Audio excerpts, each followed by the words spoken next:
Bueno, hermanos, vamos de nuevo a Judas. Nos han dado otra oportunidad. Gloria, Señor. David estaba en la clase aquí al lado. Una sesión de preguntas y respuestas. Espero que no esté sudando la gota gorda, ¿verdad? Es peligroso. Sí. Yo no hago muchas sesiones de preguntas y respuestas. Estaba leyendo en esta semana pasada, alguien, creo que fue Yalixa, la que me mandó un estudio que está bien enterrado en lo que son los artículos que están ahora al día. Y es que dice, y déjenme mirar, no hay nadie en un teléfono, hay pocas personas que están en el teléfono. Dice que los estudiantes, los muchachos que estudian en cosas digitales, no aprenden tan rápido ni tan bien como aquellos que estudian con un libro. Y los que leen libros, y todos nosotros sabemos, los que leen los libros digitales no capturan la información de la manera que la capturan los que leemos libros imprimidos, impresos. Yo lo sé porque cuando uno ve el libro, cuando uno está estudiando, preparando un sermón y usa los libros digitales, no es igual.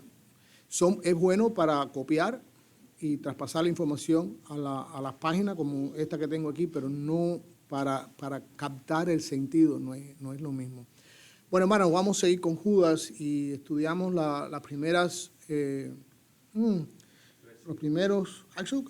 realidad 4 versículos, los primeros 4 versículos, pero no se me pasó, sino que no hice hincapié cuando Judas dice, amados, por la gran solicitud que tenía de escribiros en el versículo 3, ¿verdad?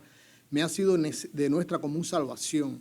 Y sencillamente hablamos de que la salvación es estrecha, es una salvación que está restringida a aquellos que hemos aceptado a nuestro Señor Jesucristo, que Él nos ha llamado, pero no explicamos, no compartimos lo que es la salvación, lo que es en realidad la salvación como la encontramos en la Biblia.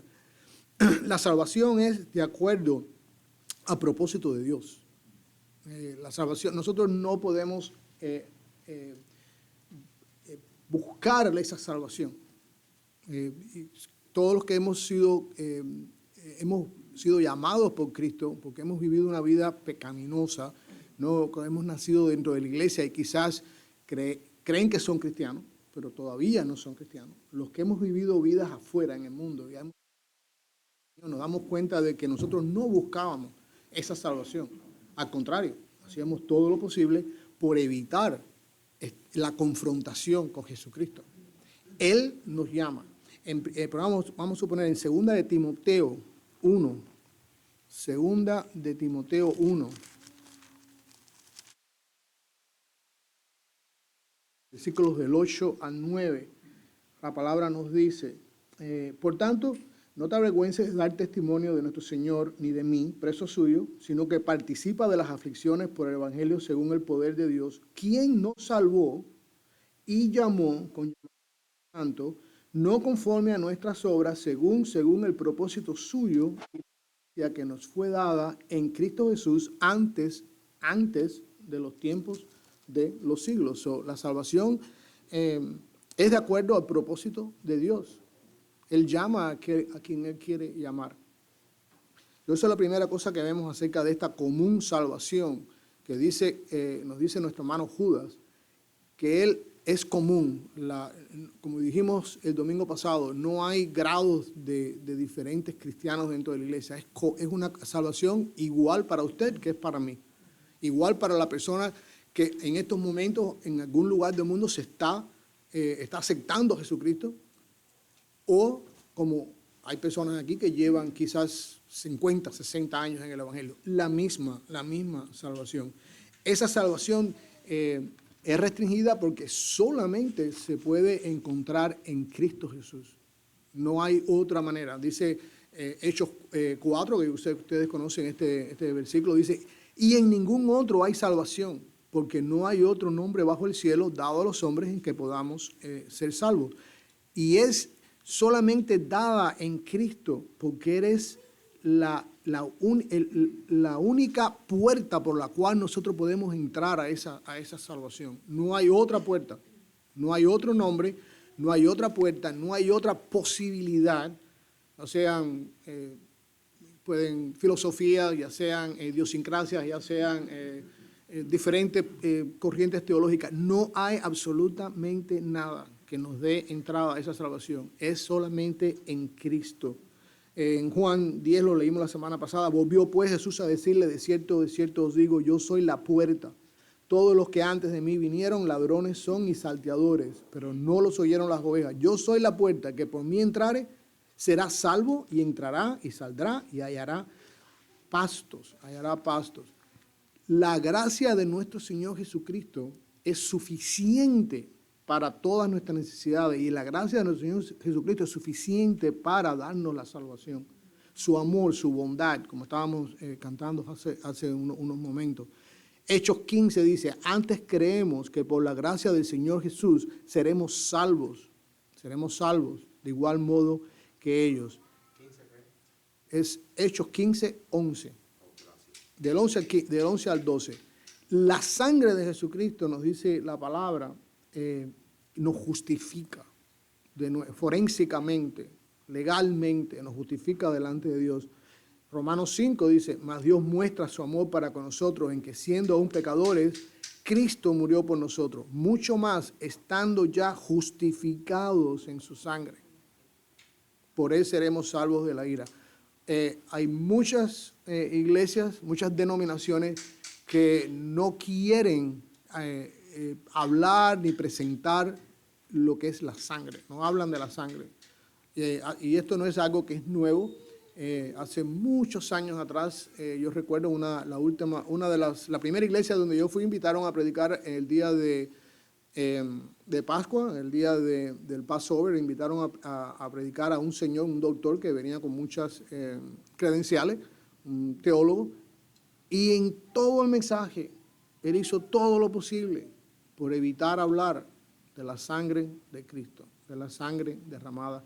Sin embargo, Romanos aquí nos dice que somos justificados en el sacrificio de Jesucristo, en el derramamiento de su sangre. Jesús es el autor, nos dice la palabra, de nuestra salvación. Él es el que nos salva a nosotros de como nos dice la palabra, de este siglo malo. Solamente en Él existe esa salvación. Gálatas 1 dice, gracia y paz a vosotros de Dios el Padre y de nuestro Señor Jesucristo, el cual se dio a sí mismo por nuestros pecados para librarnos del presente siglo malo. Me gusta como lo dice la Reina Valera, para librarnos del presente siglo malo. Y está hablando ¿cuánto? Hace más de 2000 años atrás, ¿verdad? El presente siglo malo. Uno de mis pasajes favoritos yo digo que después de Romanos, el Evangelio es predicado de una manera clara en Colosenses 1, del 9 al 15. Escuchen lo que dice la palabra de Dios, por lo cual también nosotros, desde el día que lo oímos, no cesamos de orar por vosotros, dice el apóstol Pablo, y de pedir que seáis llenos de conocimiento de su voluntad, en toda sabiduría e inteligencia espiritual. Dice, para que andéis como es digno del Señor, agradándole en todo, llevando fruto en toda buena obra y creciendo en el conocimiento de Dios, fortalecidos con todo poder conforme a la potencia de su gloria para toda paciencia y longanimidad, con gozo, dando gracias al Padre que nos hizo aptos. Él fue el que nos capacitó para participar de la herencia de los santos en luz. Y escuchen ahora lo siguiente, dice, el cual nos ha librado de la potestad de las tinieblas y trasladado al reino de su amado Hijo, en quien tenemos redención por su sangre, el perdón de pecados. Eres la imagen de Dios, del Dios invisible, el primogénito de toda creación. Nos trasladó, nos sacó de la potestad de las tinieblas y nos llevó, ¿dónde? Al reino de su amado Hijo. Cristo es intrínseco, la persona de Jesucristo es intrínseca en nuestra salvación. No hay otra salvación. No hay otro nombre dado a los hombres bajo el cielo en el cual nosotros podemos ser salvos. Y naturalmente, por esa obra perfecta de Jesucristo, es que nosotros entonces nos convertimos ¿en qué? En una nueva criatura. Es entonces que las personas que nos conocieron antes dicen, es una persona nueva, es otra persona completamente diferente. Por lo menos esa debe de ser la descripción de un inconverso hacia una persona que hasta hace un momento hacía lo mismo que él hacía y ahora ha cambiado. Esa debe de ser la descripción. Cuando un inconverso, cuando una persona viene a Jesucristo, sus amigos, sus amistades, su familia deben decir, es otra persona, no las cambiaron. ¿Por qué? Porque 2 Corintios dice, de modo que si alguno está en Cristo, nueva criatura es. Las cosas viejas pasaron y aquí todas son hechas nuevas. No solamente la salvación forénsica que tenemos ahora, que somos hechos nuevos criaturas delante de Dios, sino que nuestro comportamiento cambia. No hablamos como hablábamos antes, no nos comportábamos como nos comportábamos antes, no nos gustan las cosas que nos gustaban antes. Eso es no solamente la parte espiritual, nuestra relación con Dios, sino que es nuestra manera de vivir ahora. Somos una nueva criatura en todo, con pecado. Sabemos que somos pecadores y que caemos y que cometemos errores y que pecamos, en otras palabras, pero peleamos contra ese pecado, como explicamos la otra vez. De manera que Judas, nuestro hermano Judas, nos está hablando, y David esta mañana decía que cuál es la pregunta clave que se le puede hacer a un cristiano es, ¿qué piensas tú de Cristo? Pastor David hacía esa pregunta porque estábamos en Mateo 16. Dice, ¿quién dicen ustedes que yo soy? Bueno, Judas quiere que nosotros sepamos no quién es Cristo, sino quiénes son los que le hacen la guerra a nuestro Señor Jesucristo. Quiénes son los que pretenden creer en Cristo y no, en realidad no son cristianos. Los falsos maestros, los apóstatas. Y empezamos en el versículo 5. Versículo 5. Antes, Judas nos da, como pudiéramos decir, nos da una descripción de quiénes son los falsos maestros. Nos dice que son hombres que no conocen la gracia de nuestro Señor Jesucristo, hombres que se comportan en una manera libertina y hombres que rechazan la autoridad de Cristo.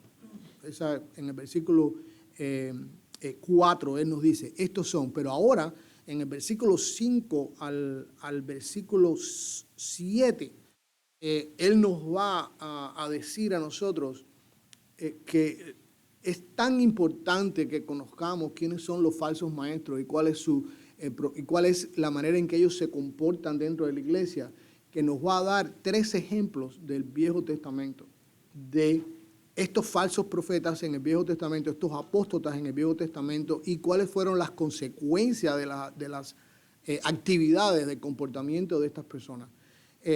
Y comienza diciéndole en el versículo 5, dice, mas yo quiero recordaros, ya que una vez lo habéis sabido, y ahí así comienza él, yo quiero recordaros. Judas quiere recordarles a ellos algo que ellos saben, algo que ellos ya saben. La información que les va a dar viene del Viejo Testamento, y ya hay algunos libros que han sido escritos del Nuevo Testamento cuando él está hablando. Pero él dice, yo no les voy a traer una información nueva. Yo les voy a recordar lo que ustedes ya saben. Él está repitiendo esta información. Él les está permitiendo, y es en un presente. Dice, les quiero recordar y quiero refrescarles su memoria acerca de estas cosas.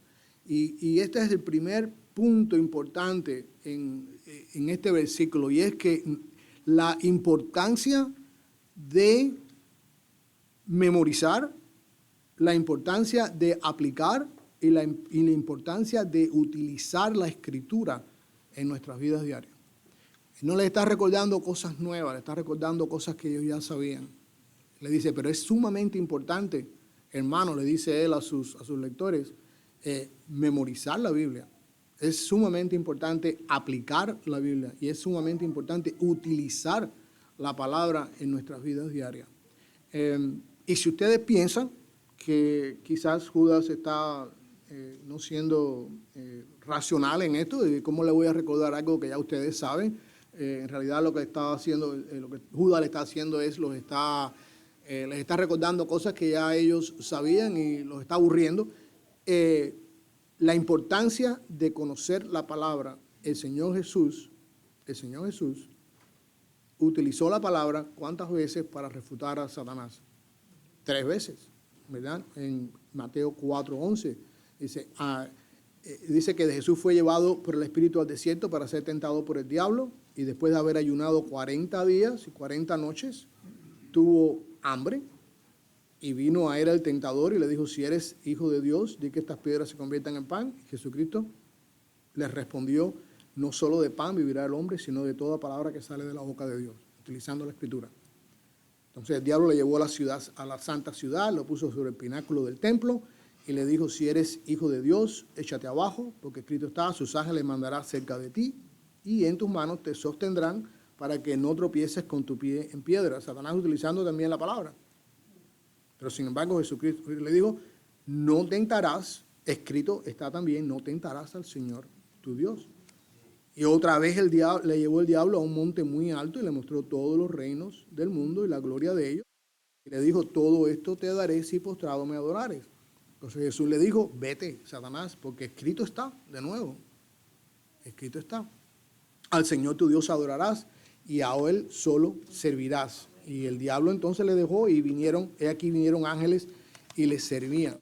El Señor Jesucristo utilizó la palabra que él había memorizado durante su crecimiento aquí en la tierra, porque su padre y su madre, parte de la cultura judía era enseñarle a los niños al principio, creo que era hasta los 5 o 6 años, ya ellos memorizaban porciones del Viejo Testamento, de los 5 primeros libros. De los 5 primeros, los nietos nuestros pasan trabajo memorizándose algunos versículos. Las madres judías, porque los padres trabajaban igual que trabajan los padres hoy en día, las madres judías se ocupaban de que sus hijos conocieran el Pentateuco, los 5 primeros libros, estuvieran empapados con esa información. El apóstol Pablo dice la importancia de hacer énfasis en la palabra. El apóstol Pablo en 2 de Timoteo, capítulo 2, dice, recuérdales esto, algo que ellos ya sabían. Recuérdales esto, exhortándoles delante del Señor a que no contiendan sobre palabras, las cuales para nada aprovechan, sino que es para perdición de los creyentes. Procura con diligencia presentarte a Dios aprobado como obrero que no tiene de qué avergonzarse, que usa bien la palabra de verdad. Evita profanas y vanas palabrerías, porque conducirán más y más a la impiedad. Y su palabra carcomerá como gangrena, de los cuales son Himeneo y Fileto. O sea, el apóstol Pablo también conoce la importancia de aplicar, de memorizar la palabra, de aplicar la palabra, de utilizarla, de tenerla siempre en las manos. Tito dice, de nuevo, nuestro hermano Tito dice, recuérdales. ¿Por qué? Porque ellos lo conocen, pero recuérdales. Vuelve a hacer hincapié sobre esto. Le dice el apóstol Pablo a Tito, recuérdales que se sujeten a los gobernantes y autoridades, que obedezcan, que estén dispuestos a toda buena obra, que no a nadie difamen, que no sean pendencieros, sino amables, mostrando toda mansedumbre para con todos los hombres. ¿Por qué? Dice, porque nosotros también éramos en otro tiempo como insensatos, rebeldes, extraviados, esclavos de concupiscencia, deleites diversos, viviendo en malicia y envidia, aborrecibles y aborreciéndonos unos a otros. Qué descripción más perfecta de quién era yo y quién era usted antes de venir a Cristo, ¿verdad? Antes de que Cristo nos salvara. Pero cuando se manifestó, ¿se acuerdan? Jesucristo céntrico para la salvación. cuando se manifestó la bondad de nuestro Salvador, de Dios nuestro Salvador y su amor para con los hombres. Nos salvó, no por obra de justicia que nosotros hubiéramos hecho, sino por su misericordia, por el lavamiento de la regeneración y por la renovación en el Espíritu Santo. Entonces dice, bueno, Jesús, por excelencia, ¿verdad?, utilizó la palabra.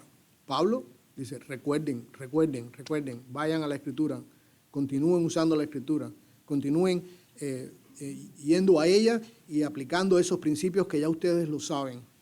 Pedro nos dice lo mismo en segunda de Pedro, dice, por esto, dice el apóstol Pedro, yo no dejaré de recordaros siempre estas cosas, aunque vosotros las sepáis o ya las saben, y estéis confirmados en la verdad presente. Pues tengo por justo, en tanto que estoy en este cuerpo, el despertaros con amonestación. El apóstol Pedro le está diciendo, yo voy a seguir repitiéndole a ustedes las mismas cosas, aunque ustedes se aburran de ellas. Aunque ustedes se aburren de ellas. Sabiendo que en breve debo abandonar el cuerpo, como nuestro Señor Jesucristo me ha declarado. Dice, ya yo sé que yo dentro de poco voy a morir. ¿Cuál es la mejor manera de yo utilizar mi tiempo? Dice, recordándoles a ustedes lo que la palabra del Señor dice. También yo procuraré con diligencia que después de mi partida vosotros podáis en todo momento tener memoria de estas cosas. En otras palabras, para que cuando después que yo muera, que el Señor Jesucristo me llame a su presencia, ustedes puedan recordarse de las cosas que yo les dije a ustedes. Aplicación para los pastores de la iglesia, para los líderes de la iglesia, bien sencillo. Prediquen, enseñen la palabra de Dios, precepto sobre precepto, línea sobre línea, como dice Isaías, para que cuando nosotros pasemos, ustedes pasen, los que queden continúen aplicando esos mismos principios bíblicos a su generación y continúe hasta que el Señor Jesucristo venga por su iglesia. Es interesante. Nosotros como cristianos no estamos llamados a venir a la iglesia, no venimos a la iglesia para que el pastor David o los líderes de la iglesia que tienen los cultos durante la semana nos presenten cosas interesantes o cosas que nos llamen la atención, para que nos hagan, como dice la palabra, nos hagan cosquillitas en el oído, ¿verdad? Para que presenten de una manera atractiva. No venimos a eso. Venimos a que se nos explique de una manera precisa y correcta qué es lo que dice la Escritura para que nosotros podamos aplicar esa verdad. Ese es el ministerio de los líderes de la iglesia. Esa es la única manera en que estamos llamados como líderes de la iglesia a trabajar dentro de ella. Yo a veces me quedo poco anonadado cuando veo iglesias que el púlpito no existe, es un sillón, entonces tienen el humo y a veces la predicación es correcta, pero tratan de captar la atención de las personas con cosas que son extemporáneas a lo que es la Escritura. Y lo que cambia el corazón de la persona, como estábamos hablando con un hermano esta mañana, aquí Gilberto y yo, lo que cambia el corazón de la persona es el poder del Espíritu Santo utilizando la palabra de Dios, no otra cosa.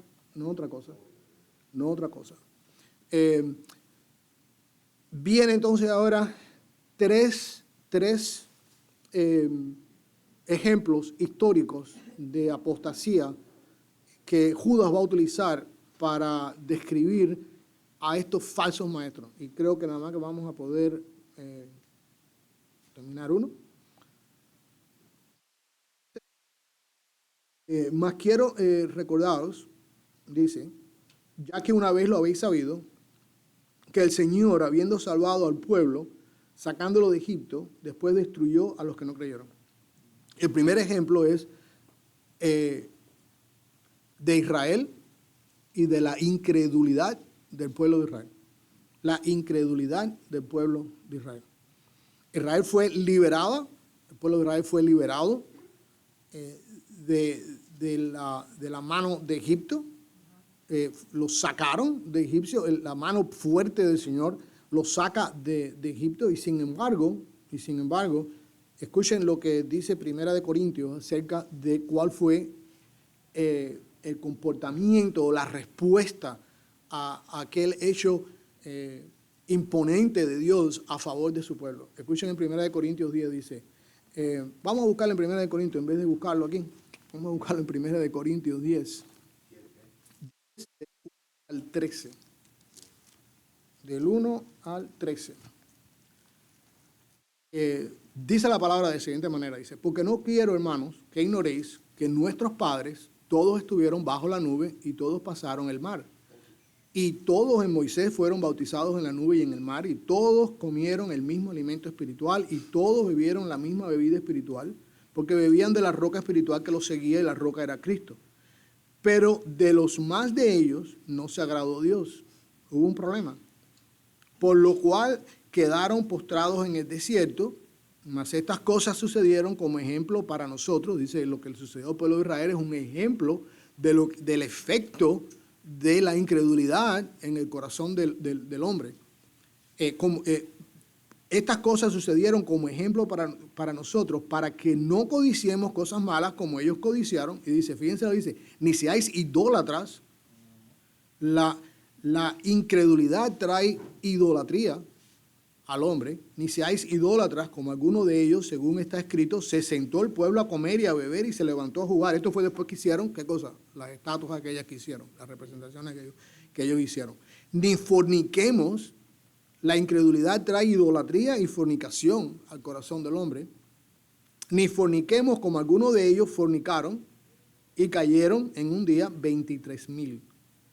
Y el otro efecto, ni tentemos al Señor, como también algunos de ellos le tentaron y perecieron por las serpientes. Tentaron al Señor. La incredulidad trae el deseo de tentar al Señor, y lo vemos en muchas ocasiones, amigos de nosotros, amistades de nosotros.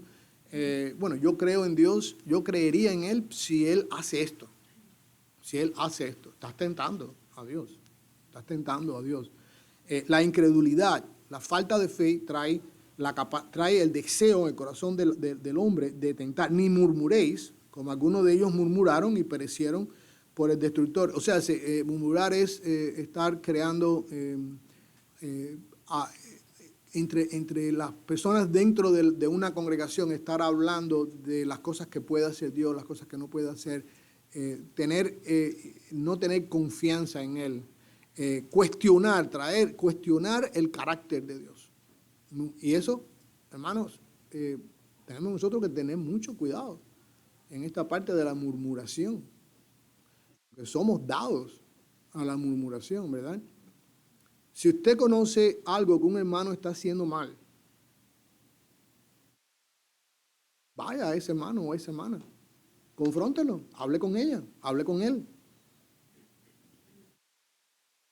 Si no le hace caso, traiga un testigo con usted, siéntense, vayan a un café, hablen acerca de ese problema. Y si no le hace caso, pues entonces tráigalo a la iglesia, tráigalo a los líderes de la iglesia. Pero una cosa que no puede hacer en ninguno de esos estados es murmurar, es venir y hablar. Yo hablo, entonces vengo y hablo con él, le digo, ¿te enteraste de lo que está haciendo? No podemos. La murmuración es fatal dentro de la vida de la iglesia. Fatal dentro de la vida de la iglesia. Dice, ni murmuré como algunos de ellos murmuraron, perecieron por el destructor. Y estas cosas les acontecieron como ejemplo. Y están escritas, dice, para amonestarnos, para enseñarnos a nosotros, a quienes han alcanzado los fines de los siglos. Pero vemos Israel liberada de una manera poderosa por la mano del Señor. Cruzaron, dice, como por tierra seca. Sin embargo, no creyeron en que Dios era suficiente para ellos. Cuando venían los problemas, se apartaban de ellos.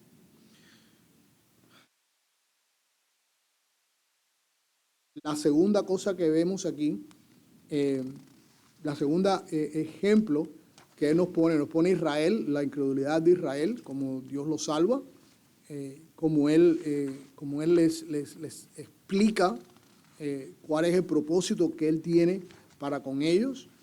El resultado de la incredulidad de ellos dice que, según uno de los comentaristas, dice que personas que murieron y no entraron a la tierra prometida. Eran 603,000 personas más o menos, hombres, incluyendo las mujeres que estaban alrededor de ellos, más o menos 1,207,000. Hay una consecuencia directa y sumamente fatal en la incredulidad, en el corazón de una persona. Rechazar el poder de Dios, rechazar a Dios, conlleva a una vida eterna en el infierno. En eso. El rechazo de Dios, el rechazo del Señor Jesucristo, de la salvación que Él ofrece, condena a la persona a un infierno eterno, al fuego del infierno por la eternidad.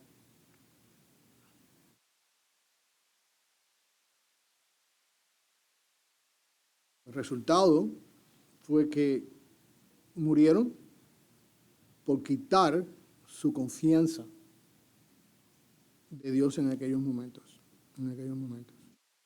El segundo ejemplo, tengo hasta las 12:15, ¿no? Más o menos. El segundo ejemplo es el de los ángeles. Nos dice que cayeron en el versículo 6. Dice la palabra, y a los ángeles que no guardaron su dignidad, sino que abandonaron su propia morada, los ha guardado bajo oscuridad en prisiones eternas para el juicio del gran día. El primero es incredulidad. La incredulidad en el Viejo Testamento, sobre todo en el pueblo de Israel, tuvo consecuencias fatales para el pueblo de Israel. El segundo es rebelión contra Dios en las maneras de corrupción sexual. Es lo que estamos hablando aquí. Estos ángeles cayeron porque quisieron tener relaciones con mujeres en la tierra. En su corazón se encontró dentro de ellos se encontró ese deseo. En Génesis 6:1 dice, aconteció que cuando comenzaron los hombres a multiplicarse sobre la faz de la tierra, le nacieron hijas, y viendo los hijos de Dios que las hijas de los hombres eran hermosas, tomaron para sí mujeres, escogiendo entre todas. Y dijo Jehová, no contenderá mi espíritu con el hombre para siempre, porque ciertamente él es carne, mas serán sus días 120 años. Wow, como ha decaído, ¿verdad? De 120 años. Ahora, en nuestra cultura, en nuestro país, debido a los adelantos que tenemos, son ¿cuántos? Más o menos, no sé, 80 y pico, en lugares donde no hay los mismos procedimientos médicos y avances médicos, 50.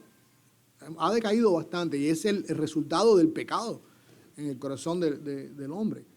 Y dice, había gigantes en la tierra en aquellos días, y también después que se llegaron los hijos de Dios a las hijas de los hombres, les engendraron hijos. Estos fueron los valientes que de la antigüedad fueron varones de renombre. Y vio Jehová que la maldad de los hombres era mucha en la tierra, y que todo designio de los pensamientos del corazón de ellos era de continuo solamente el mal. Estos ángeles pervirtieron su condición, y nos dice la palabra que, en primer lugar, dice que no guardaron su dignidad, no guardaron su rango, fue lo que hicieron. Tuvieron negligencia de guardar su rango dentro de las criaturas que Dios había creado. Y el resultado para ello, y vamos a ver cuál es ahora. Abandonaron, dice, no solamente no guardaron su rango, sino que abandonaron su propia morada. No estuvieron satisfechos con lo que Dios había creado para ellos, con su posición que había creado Dios para ellos, que era perfecta para ellos. Ellos la rechazaron. Rechazaron lo que Dios había creado para ellos. Y entonces dice que el Señor que ha hecho Él, dice que los ha mantenido, dice, que no guardaron su propia dignidad, sino que abandonaron su propia morada, los ha guardado bajo oscuridad. El primer juicio que el Señor hace contra ellos es que los ha guardado, quiere decir que los ha puesto en un lugar que es, y ese lugar donde Él los ha puesto bajo su mirada directa, es un lugar oscuro, oscuro. El sentimiento aquí, lo que denota es que es un lugar donde no se puede ver la mano delante de los ojos. Un lugar sumamente oscuro. Completamente oscuro. Segunda de Pedro 2:4 menciona esto, dice, porque si Dios no perdonó a los ángeles que pecaron, sino que arrojándolos al infierno, los entregó a prisiones de oscuridad, para ser reservados al juicio. Pero también dice otra cosa. ¿Qué más hizo? Dice, los ha guardado en prisiones eternas. Los tiene en cadenas que no van a tener fin, que son irrompibles. Esas cadenas no las pueden romper. Dios está en total y completo control del destino de estos ángeles. Los tiene en lugares sumamente oscuros y los tiene atados con unas cadenas o sujetos con cadenas que son irrompibles. Es el poder de Dios el que los mantiene en esos lugares. Dice que el Señor tiene inclusive otro juicio aún más terrible del que ellos están atravesando en estos momentos, y el juicio es que al final dice, van a ser arrojados, ¿dónde? En el lago eterno de fuego. El fin ahora es una situación terrible, pero al final va a ser aún más terrible, aún más duro el resultado que ellos van a tener. Vamos a dejarlo aquí entonces y seguimos. Si David sigue con sus preguntas y respuestas, quizás nos da otra oportunidad. El tercer ejemplo es el ejemplo de las ciudades de Sodoma y Gomorra y otras ciudades que estaban alrededor de ellas, alrededor de estas dos ciudades, y lo que les pasaron a estas ciudades por el pecado de homosexualidad en todas sus expresiones. Quédense con esta idea, dice, el Señor Jesucristo, el Señor, nuestro Dios, no hace diferencia en el pecado. No hay diferencia en el pecado. Pecado es pecado delante de Dios. No importa lo chiquito que sea, no importa lo grande que nosotros le ascribimos. Nosotros le ascribimos al pecado grados. Pecado es pecado. Los israelitas, nos dice el Señor, pecaron. Los ángeles pecaron. Las ciudades estas que vamos a ver, pecaron. Los israelitas, incredulidad. Los ángeles, perversión sexual. Las ciudades alrededor de ellos, homosexualidad. No importa cuál sea tu pecado. No importa cuál sea tu pecado, el resultado es siempre el mismo. Si no eres cristiano, tu pecado, si tú estás sentado aquí ahora y que estás aparentando que eres cristiano, si te mueres sin tomar una decisión por Cristo, tu pecado te va a llevar a un infierno eterno. Vas a estar en un infierno eterno, donde el fuego nunca te va a consumir, sino que siempre vas a estar en fuego. Siempre vas a estar, y vas a estar completamente separado de Dios. No va a haber comunicación con Él. Eso es si tú eres un inconverso.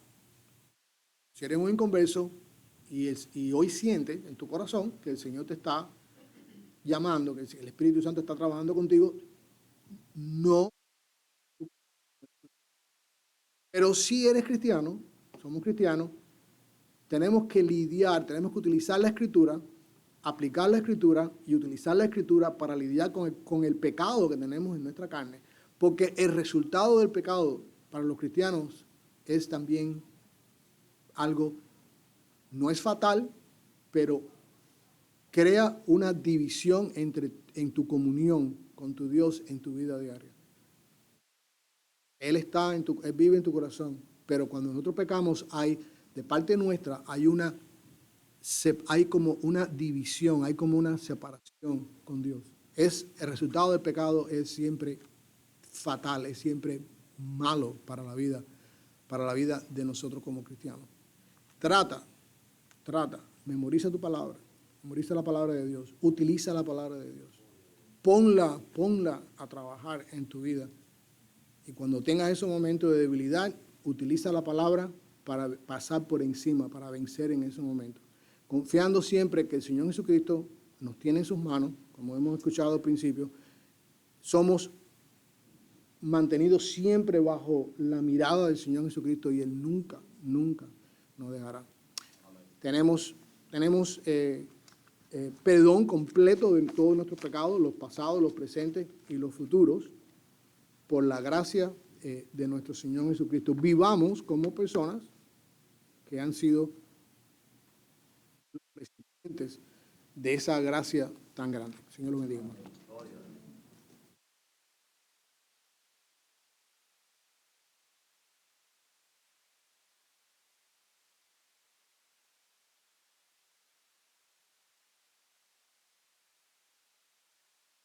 Gracias, querido hermano Tony, por esa maravillosa exposición y predicación de la epístola de Judas. Creo que mi sentir de todos los que estamos aquí presentes es que no una vez, ni dos, ni tres, puede venir 7, 8, 9, 10 veces, porque su palabra nos ayuda a crecer. Gracias, Tony.